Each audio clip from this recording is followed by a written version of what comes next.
representation of women in computer science. Why I feel the way you should too. Take it away. Hi, this is sort of an uncomfortable subject for me. I'm a little bit more comfortable talking about tech topics, but today I want to talk about why I think that we all care that women are underrepresented in computer science. So first I want to say that in 1984 to 1986 was sort of the heyday for attracting women to computer science. About 34 to 36% of degrees in computer science went to women. But as we move on, in the latest data that we have data for around 2005 to 2007, that's dropped down to 12%. And that's sort of what shocked me, and it seemed unusual, and it felt like it needed some investigation. Unfortunately, a lot of the data is pretty old, about 10 years old, that talks about why this matters, and so, about why this happened. And so there was a lot of conjecture. Part of the conjecture is that there's a misperception about what our industry is. There's a lot of stereotypes about who does this job. A lot of boys are encouraged to go into software if they play computer games. And so breaking that stereotype down is pretty important. Also, education at a high school level seems to be lacking in terms of excitement and understanding about what the industry actually does. It's more like competency with a keyboard or spreadsheets, things like that, which is not really what we do. So maybe we need a CS Miami to be able to make it look really glamorous. But in the meantime, I think what we need to do is really talk about what we actually do as professionals. And so what I want to do is give you a little flavor for the wide variety of things that we can do with software.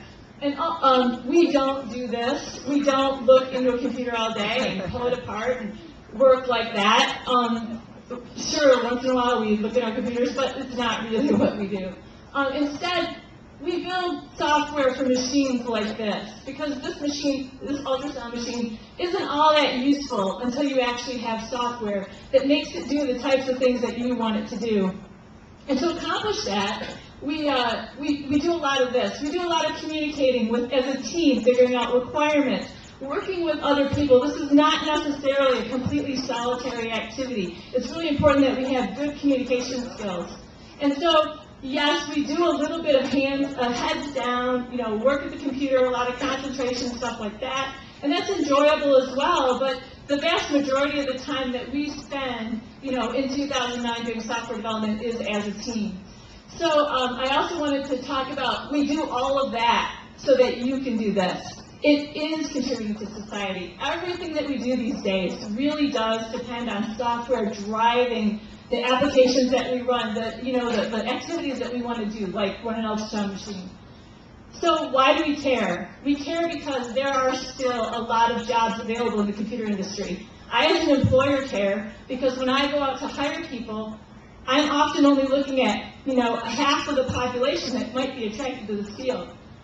Why do you guys care? We care because there are a lot of jobs that are going unfilled at an entry level of a decent salary. And I think that people don't necessarily realize that. And so we really need to promote the idea that it is a lucrative career. We do need diversity in our teams and in our companies. This industry, like all industries, suffer from problems that really benefit from different ideas. Trying to solve the same problems with the same people and the same ideas is really not productive. So yeah, we have to start young, and there are a lot of initiatives to do this. And some of the most effective initiatives are run by software professionals, not by traditional educators. So we need to start with little kids, not high schoolers. Also, I think what we really need to do is engage the women who have left.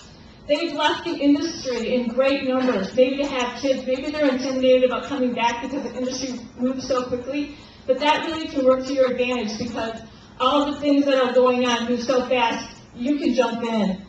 We also need to engage the men in our industry to talk about what we do and to bring other women and other people into the field, because the men are the vast majority of our industry. So if we only have women solving this problem, we're really leaving out a lot of people that can contribute.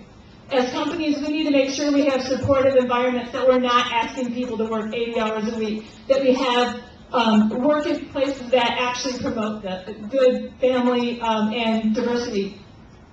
So what are we going to have in 2012? I have no idea. I'm pretty sure we're not going to drop below 12%. Of course, I wouldn't have thought we got that low anyways. But it's really up to everybody here to work toward that.